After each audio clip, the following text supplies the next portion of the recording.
Okay, well, welcome all back to our Therapy Flow live interview process. We have Michael joining us today. Glad you're here.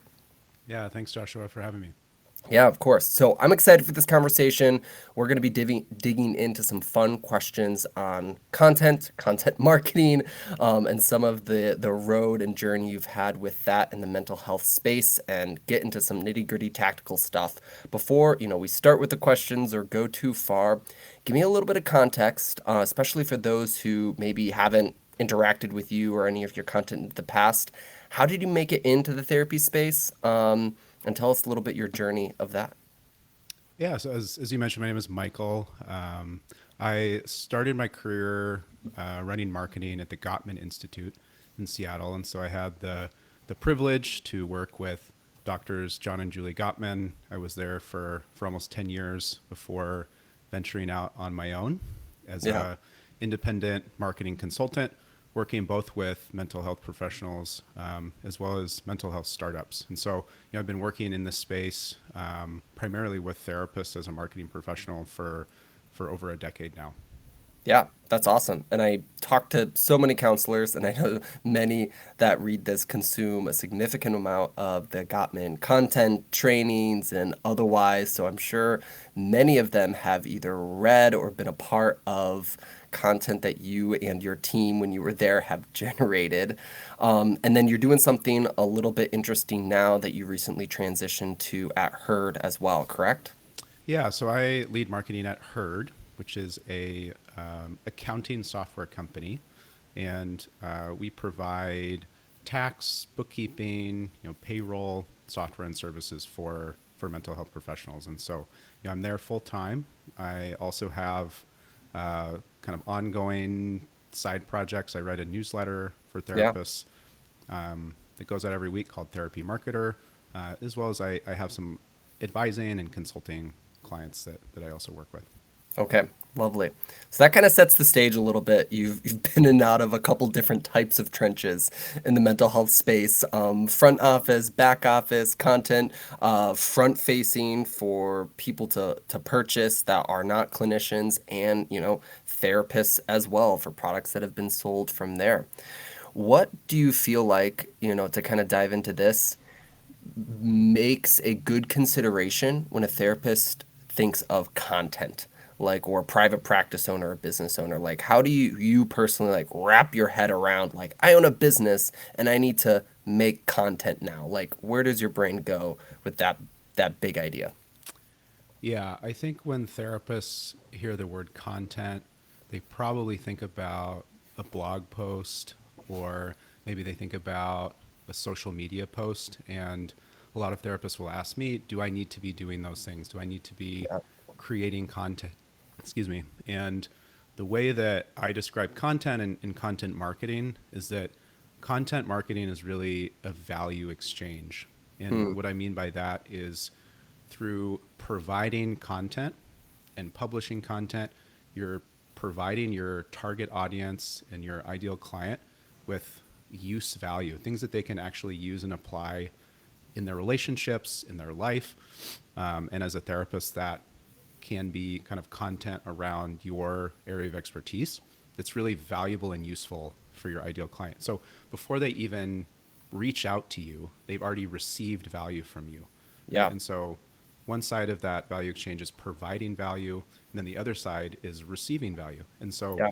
as a therapist, once you've provided value to your audience, then you can ask for cash value in return, which is payment for your services, right? And Right. the other benefit of providing value through content is that it also builds trust with your audience. Yeah, that makes a lot of sense. So, content at its core is hopefully providing value to potential clients. So they're going to trust you and sign up because they know you have something helpful to say. Before we probably get into some, like, the shoulds or the best practices, because I'm sure there are many, but what are a couple of the immediate, like, mistakes or, like, big things that people get wrong or perceive wrong when they're trying to provide value or do content for their private practice for the first time? I actually just wrote a newsletter about this Yeah. this week called the biggest mistake therapists make on social media. And it's really a mistake with content marketing, and it's that they're not providing value. Yeah. I talk to therapists who tell me, Michael, I'm spending so much time creating content for Instagram. I don't get any engagement. I don't get any, like, Yeah. my audience isn't growing. Can you help me? Like, and I look at their Instagram feed, and it's basically just promotional and Hmm. advertising of their services. So it's not providing any real value, right? It's promoting themselves and their practice, which isn't inherently a bad thing.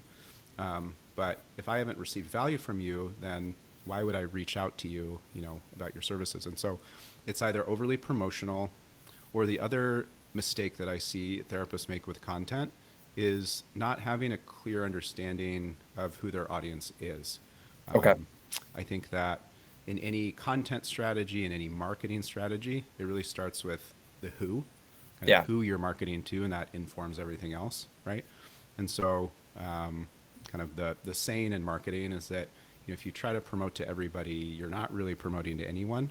And the same is true with content. Like, if you're trying Yeah. to create content for everyone, it's not really going to be relevant to anyone. And so I think the more that you can focus and niche down with your content, the more success you're going to have. Yeah, and as I've either produced content or helped counselors make content as well, it actually becomes a lot easier if you're really clear on who you're trying to talk to, and you're also really clear on the value you are trying to portray. You can get good at giving value then, but then also those people can find it and receive it in a better manner. And so in some ways it's way harder to not just be promotional or not just like lose sight of whatever you're trying to do in without some of those things. Let's talk a little bit then kind of about that ideal client or language. There's lots of conversations like finding niche and some of those things. Let's say a clinician's gone down that road a little bit. They kind of know who they want to talk to. What then do they do to take that a step further and then talk to an ideal client in their content? How do they make that more of a reality, so to speak? Yeah. Um, I think using words that they use is Yeah. super important, right? Like, I think often therapists use clinical language and kind of clinical jargon to portray themselves as an expert, Yeah. which again isn't inherently wrong or bad, but that's probably not going to resonate with someone who is not a clinician. And so I think using kind of simple and plain language can be really helpful. And another tip that I give to therapists when they're creating content, or even when they're writing copy, say for their Psychology Today profile or their website, is instead of trying to write content for a, a large audience, maybe it's like college students is your particular niche. Instead of trying to write content for a group of people, try to write content for an individual. Yeah. So sit down as if you're writing to one person, and like, how would you address that person? It's probably going to be like pretty direct, pretty casual, pretty informal, but also personal. Yeah. And then, when you read that out loud, is that like something that you would say to an individual? And that often can be helpful, because it can be tough, right? To like sit down and, oh, I need to like write this copy for my website. I Yeah. like, where do I even begin? But just sit down and try to write to one person, and that can be helpful. I've even heard people who will take like a picture of Right. like someone that they know, maybe it's a friend or a family member, and they'll like put it on their computer and they'll like write to that person. Yeah, we had a coaching call sort of on this topic, but like related to sales earlier today that I was running. And one of the things we were diving into was that language parody of, well, are you saying it in your words or are you saying it in your ideal client's words? What other tips would you have? Okay, what other places should therapists look to find the language that their clients talk in rather than the language they talk in? Yeah, that's a great question. I think that finding where your clients, or if you have a particular niche or population that you work with, like, where do they hang out and interact online? Yeah. I get a lot of inspiration for content for therapists from therapist Facebook groups. I just am part of a lot of communities and groups, and I just observe like the kinds of questions that therapists are asking. Right. Um, Same thing with with Reddit. If you're on Reddit, like there's a whole therapist subreddit. There's also subreddits related to mental health. Like just being kind of a consumer of Yep. content, I think can make you a better content creator. Definitely. I agree with that. And I even sometimes like look at the calls you've run because you're probably pretty naturally conversationally like when you run a consult or do something. Well, look at the questions they asked that you had to answer because those are probably questions you might want to like answer in your copy or in your profiles. Right. But then also look at the questions that they asked after you said something because they needed like clarity or follow-up, so like it kind of didn't jive, or even like after they've been with you a while, how they described success from your service. Like those can be great indication or clues. Content as a whole, we mentioned website, Psychology Today, Instagram publishing, like a lot of places where your content can show up.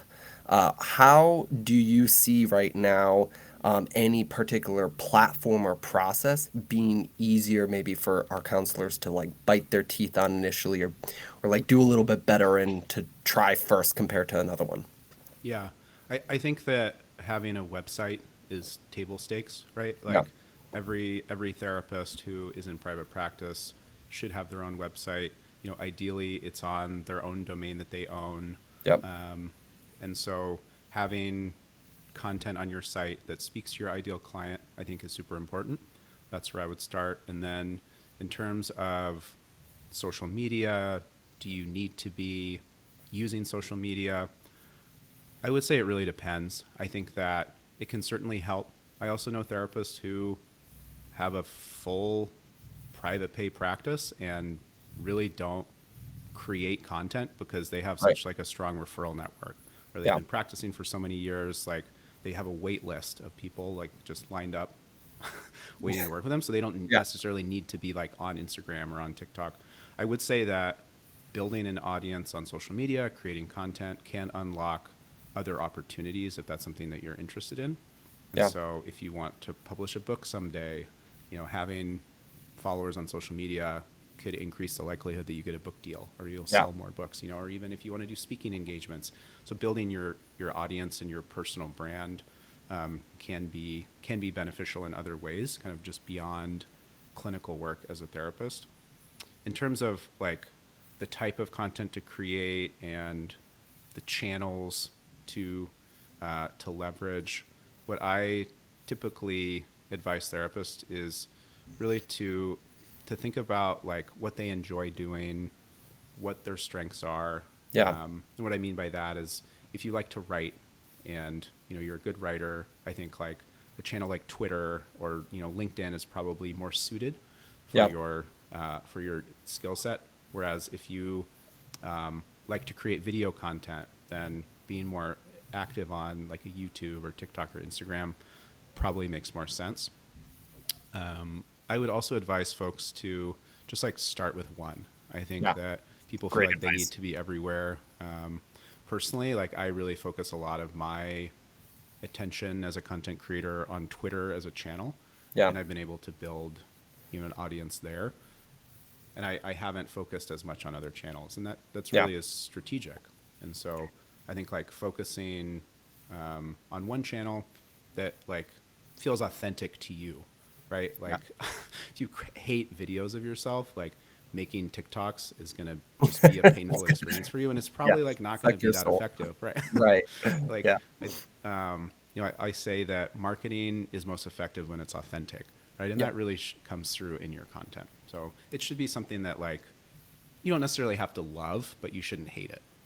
Yeah, I definitely agree with that. And it's funny that you mentioned Twitter. Twitter is one of those that I have not touched almost. I've like made like multiple accounts because then several years lapse and like you log back in and I'm like, I like that I've never taken a hold of Twitter. LinkedIn, newsletter, blogging, like some of those like great, even TikTok for me, but yeah, to choose one and do one that's kind of in alignment with your natural desire and ability to function in the environment because the creator sort of exchange of putting something out there and then even be able to consume, as you said earlier, about like what is the other content being produced, what is the language of the people, like that's important.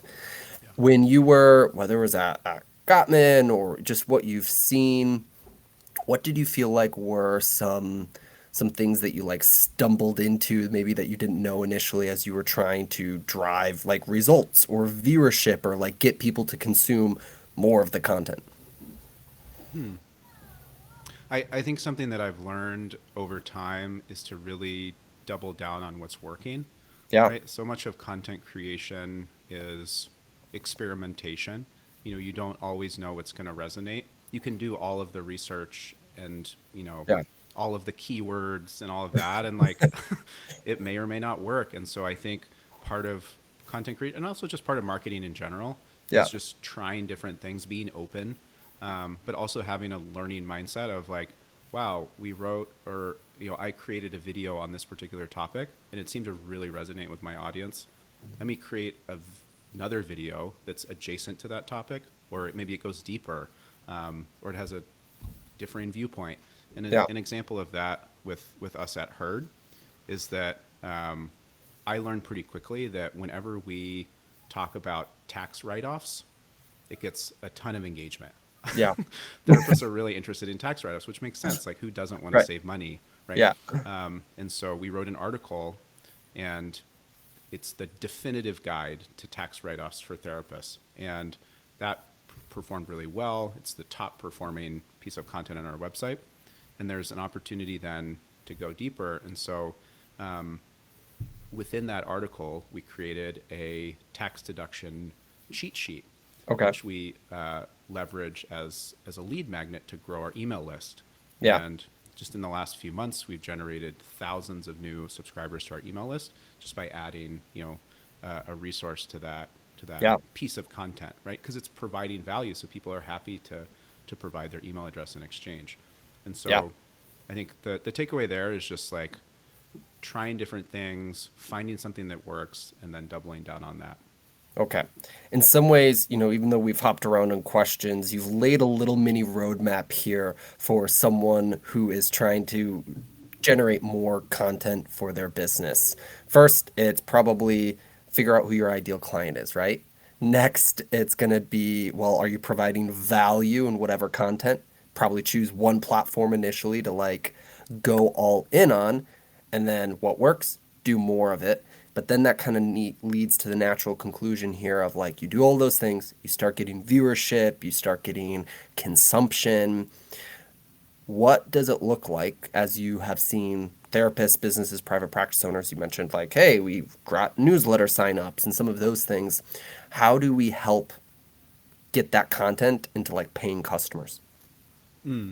Yeah. So that that's That's the the key, question. right? Like, how do we convert? And so, at some point, once you have, nurtured the relationship with your audience by providing them content, that conversion event is someone signing up for a consultation call if it's something that you offer, or reaching out and signing up for therapy.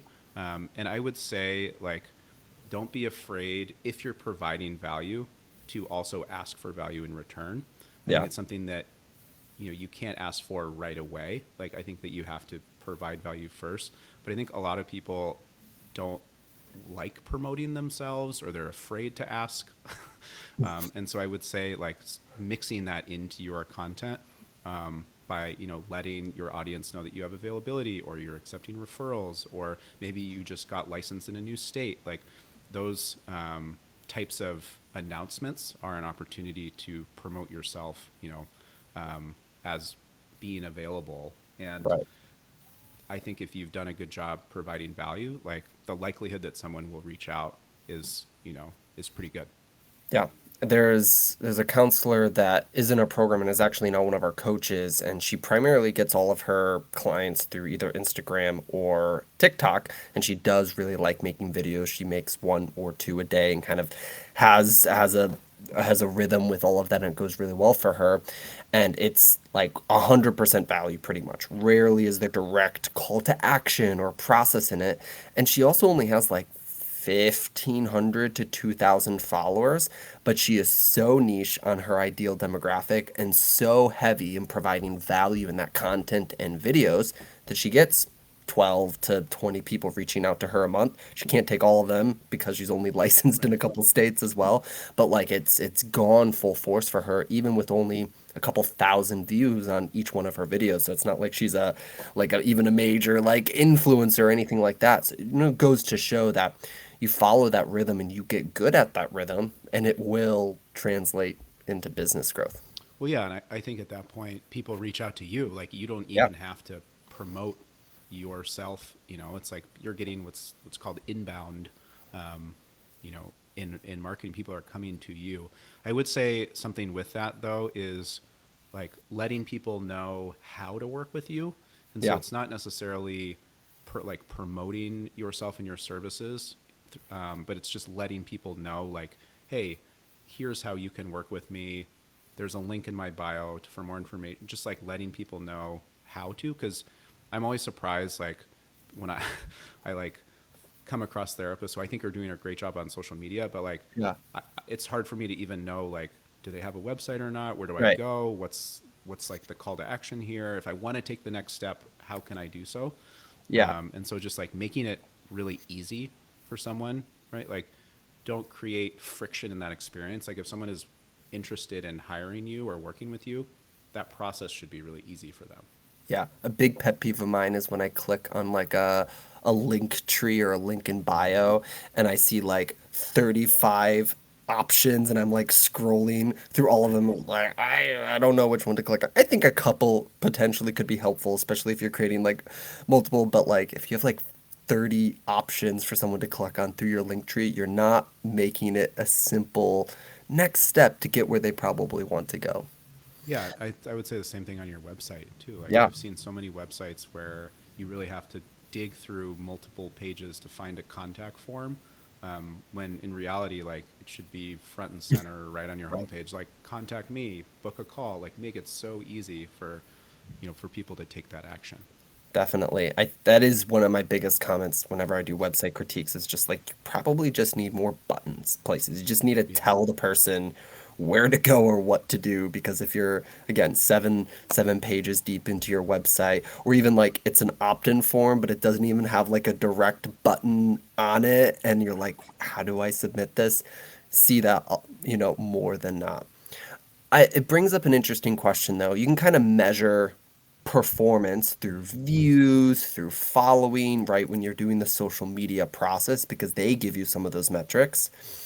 How do you feel like a counselor or any business owner really could measure and or slowly improve over time something like their content on their website or their listing site profiles where it's like just level up incrementally over time to increase conversion and process. And I know that you've probably done a lot of work on that and big site builds, small site builds, Yeah. overall content that has a long shelf life compared to social that has a very short shelf life. For a company like the Gottman Institute that gets millions of website views a month, right? Like Yep. we were doing very complicated reporting and analytics, and it's really not necessary, for a therapist to be doing that kind of reporting. I would Right. say, at minimum, what what they should be doing is asking how potential clients heard about them. And so if you are doing, consultation calls, just asking, hey, like, how did you hear about me? And then keeping track of that. And Yeah. so just in a simple spreadsheet, um, keeping track of your sources, for consultations, and then ultimately for clients who, become paying clients. Like, where are those people coming from? And looking at that month over month, and you may be surprised, like, oh, I got 7 clients last month from Psychology Today, like that it's Yeah. performing really well. Or, oh, I haven't had a referral from Psychology Today in 3 months, like maybe I shouldn't be spending $30 a month, on that subscription. And so Right. just keeping track of it, I would say. Yeah. And then if you're using Squarespace or you're using WordPress, like they have some like lightweight SEO tools included where it'll Yeah. show you, page views and those types of metrics. And so just keeping an eye on like which pages are performing well, or you wrote this blog post 6 months ago and 4 people have seen it. So okay, like that maybe didn't work, and so just kind of keeping an eye on it. Yeah.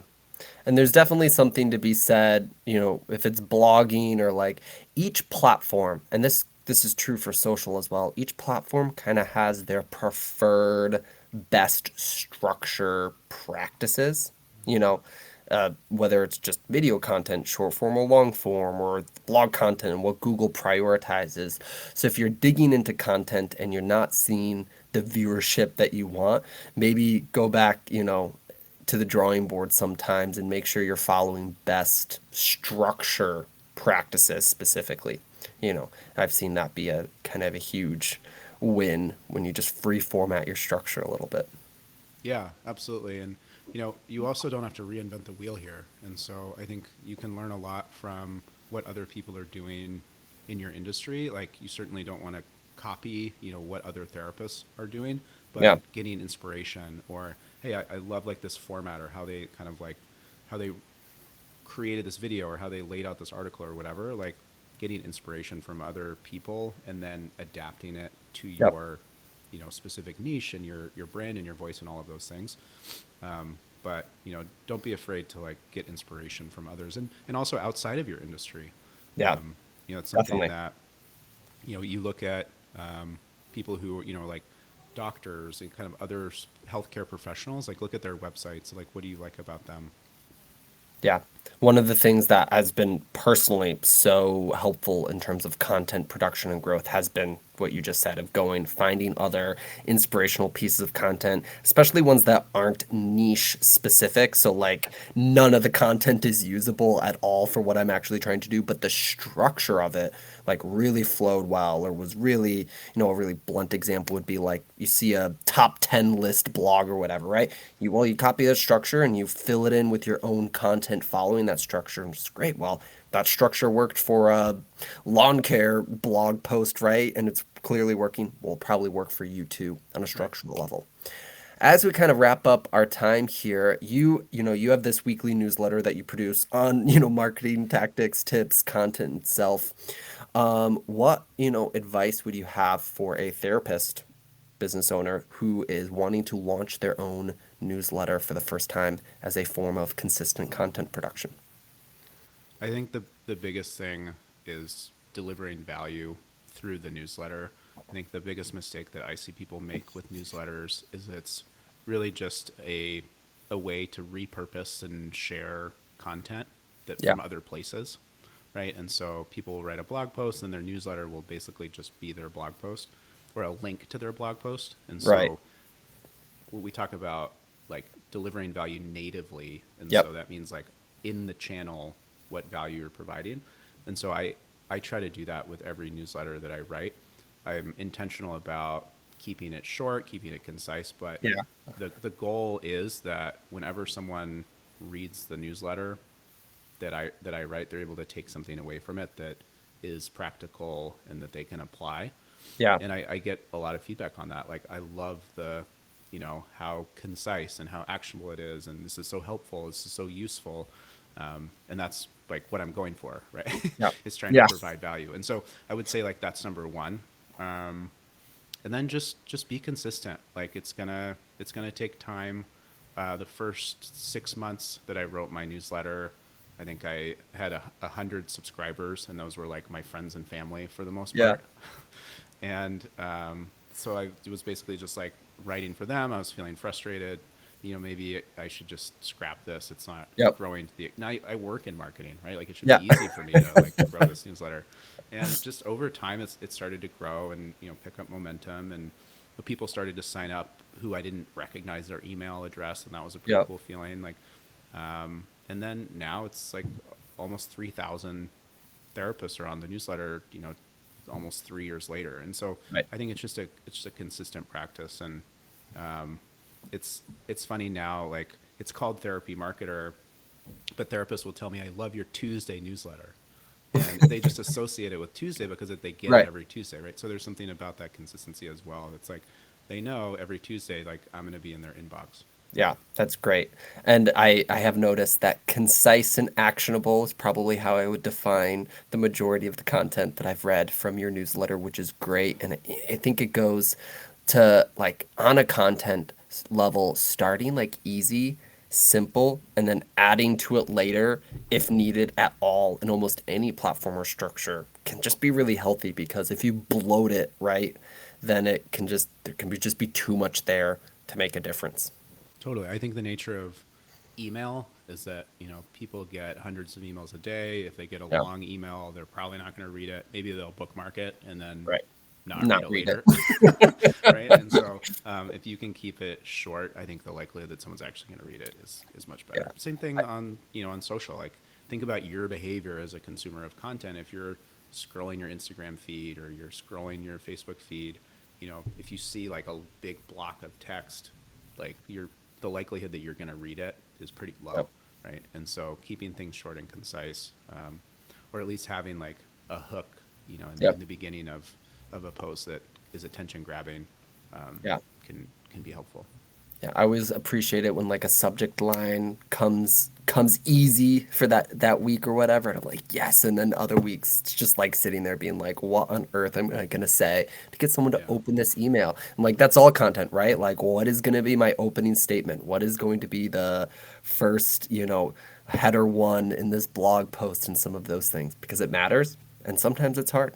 yeah, yeah. And I think the best content is is an answer to a question that someone has, right? Or it's a solution to a problem, which again goes back to real value. It's not fluff. It's not theoretical. It's not vague, right? Like Yep. it's specific. Yeah. And to kind of bring it back to one of the very first things that you said of like the counselor speak Hmm. psychosomatic terms, process, like those are things that can really immediately break down the relationship in your content because they're not easy to consume. They're big words. They slow down either the reading process or the emotional tone of it or some of those things. As we kind of like wrap up here, any other like tips, tactics, or advice on like simplifying big important questions like what do I do about trauma? What do I do about my ADHD? Right? Like those are like really Yeah, big answers. And even for you guys, you just wrote, for her, you just like tax write-offs, right? Like, well, the tax code is a complex thing, which is why counselors struggle with it, right? yeah, So like what advice would you have on like making complex a little bit more simple? yeah. I think it really depends on the medium, right? Like if you're Yeah. writing an article for your website, you can go more in depth. Whereas if you're writing a tweet or you mentioned like a subject line in an email or even a LinkedIn post, I think like being more concise is going to be more effective. One of the reasons why I really like Twitter as a channel is that it forces me to be concise. Like there's literally a character limit. And Yeah. so when I write content for Twitter, I'll write a tweet and then I'll ask myself, what words can I remove and have it still convey the same message? Yeah. Sometimes like nuance is important, right? But can I simplify this? And if I took this word out, does it still communicate the same thing? And I'll just like continue to chip away at it until what I have is like that thought or idea kind of distilled into its most simple form. Yeah. And then another thing that I do is I will always read my content out loud to myself. Okay. And so, and Yeah. so it might seem weird if you're in the room with me and I'm talking to myself, but like when I write my newsletter, even when I write content for social media, I'll read it back to myself. Yeah. And if it doesn't flow or if it doesn't like sound good or sound right, then I'll edit. Yep. And so I think a lot of people too, when they sit down to write, they tend to not write in the way that they speak, right? And Yeah. so it comes across kind of less personal. Yeah. And so actually like physically going through the act of like reading your content out loud can be helpful too. Yeah, that flow appears over time the more you do it and the more you bring out that conversational tone. And I know, like for many, when you spend however many years in school writing academic, formalized language, that's not always what performs, even on your website and especially in social content because it's meant to be so much more relational and conversational. Yeah, I think that's a really good point, right? Especially for folks who are coming from academia, it is a shift. Like you're not writing a research thesis Right. on your website, right? It's more like you said, it's more conversational, and that gets back to like just speaking to an individual. You know, Yeah. write and create content in the way that you speak and talk and interact. Yeah, and some of the like the psychologists and doctors and people who live for that are probably like, man, if I could write more academic papers to get clients, I would love that. But unfortunately, that's not where most of the clients are looking. Well, Michael, it's been a pleasure having you. You have a Tuesday therapy marketer newsletter that sends out on a weekly basis that I've enjoyed and personally learned and benefited from. So definitely can encourage anyone who's watching this. There will be a link in the description, comments, and wherever else. And if you're watching this on a replay, feel free to drop your questions in the Facebook group. Michael's in here, so he can answer and respond, I'm sure, later on, and so forth. Any last notes, tips, thoughts to kind of leave those who are participating today, Michael? We really talked about a lot. Yeah. Sorry, my camera just does this thing where it Yep. refocuses. But no, I think just wow. All right, well, you're not gonna be able to see me for this last part. I think That's okay. fading into the blur here, but no, I think just don't be afraid to put yourself out there and to Yeah. try new things. I think that you know the reality is that creating content, being active on social media is scary. Putting yourself Hmm. out there is hard, Yeah. and like I find that that initial discomfort does go away the more that you do it. And Yeah. so, just don't be afraid to put yourself out there and try new things. Love it. Well, thanks again for your time today, and I'm sure we'll talk again, and the camera will work for the full length. Yeah, thanks, John.